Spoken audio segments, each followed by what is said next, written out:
Lalabs, avocado na magkaiba ng variety. Ayan, avocado na magkaiba, makinis. Ayan. Avocado na pwede. Lalabs, nagpitas ako nito 2 years ago sa Baram. So hanggang ngayon, tinan mo naman, Lalabs. Avocado na magkaiba ng variety. Avocado, makinis siya, pero ang lasa nito. So thank you so much pala, shout out sa may-ari nito.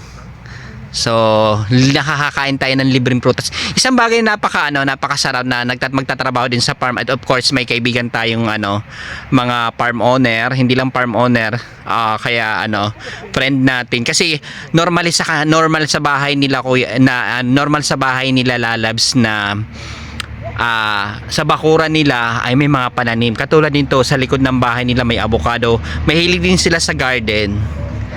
So, yun, pananim avocado, at hindi lang isang variety, dalawang variety. So, ito ay medyo plain. Ito naman ay medyo magaspang yung balat, pero yung lasa nila ang sarap. So, hindi lamang 'yan. Hindi lang 'yan.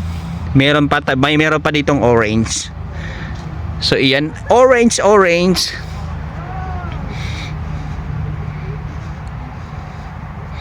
So, orange. At pagkatapos ng orange, so maliliit lang, mababa lang ang puno nila. Kayang-kaya abutin. Mas matangkad pa ako dito sa puno nila, pero ang lalaki ng bunga. Pagkatapos ng orange na 'yan, puntahan naman natin ang lemon, na kung saan ito ay ginagamit ko sa pangligo. Instead na gumamit ako ng deodorant, ito na lang. Kung bibilihin nyo sa market ay napakamahal.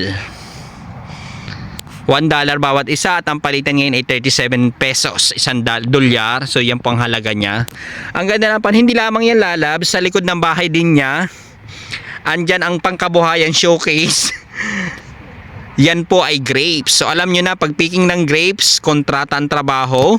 So ang trabaho dito ay rolling. So itong grapes na to ay na-rolling na, Lalabs, yung mga branches niya. Yun, ginagawa po ito, Lalabs, ng mano-mano. So ito yung branch, ito yung puno. So ayan yung mga buds.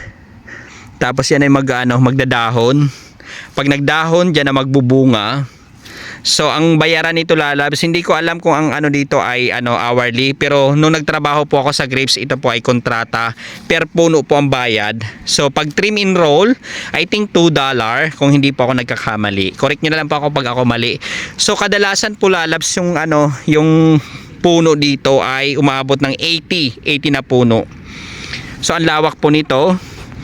Trabaho ng mga Pilipino sa Australia sa farming, yan po ay planting, trimming, rolling,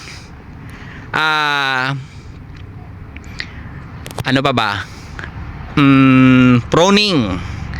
So pagkatapos i-plant, may may suckering pa, may sa water shoot pa. Iba-iba po ang trabaho, Lalabs, pagdating sa grapes. So ngayon po ay umaambo na. Ang kapal lang ulap. So ngayon po ay mabuti at hindi na masyadong malamig. Kanina malamig pagdating namin, so kasi pasok pa tayo sa winter. Ayan, mga bagay, mga trabaho na pwedeng pagkakitaan dito sa Australia, lalo na ng mga farmers. So may picking, may rolling, may planting, may trimming. So inulan na tayo at nandiyan si Ate Bibian. So dito tayo sa puno ng magpapahinga. Sa puno ng, ayan pala, mandarin. So tingnan mo si Ate Bibian, o yun. Asa si Maan? Andun pinakita ni ni Colin yung garden ng anak niya. Ayan na si andyan na si Ate Bibian, tsaka si Daging. Ate, umuulan. Grabe, ate, dahil mong nakuha. Ayan nga po eh. Maganda talaga, sir, na pag marami kang friendship. Oo, kaya dapat nag-iipon tayo ng kaibigan. Hindi tayo nagbabawas ng kaibigan. Nag-iipon lalo na dito sa Australia kasi wala tayong pamilya dito. So kailangan natin ng pamilya. Mag-ipon na kahit hindi natin kadugo. So anong masasabi mo, Daging, ang dami mong nakuha? Thank you. Thank you, Colin. Thank you, Olin. Oo. Lagay mo na yung iskan eh. Lahat? Ano? Asa yung susi ko.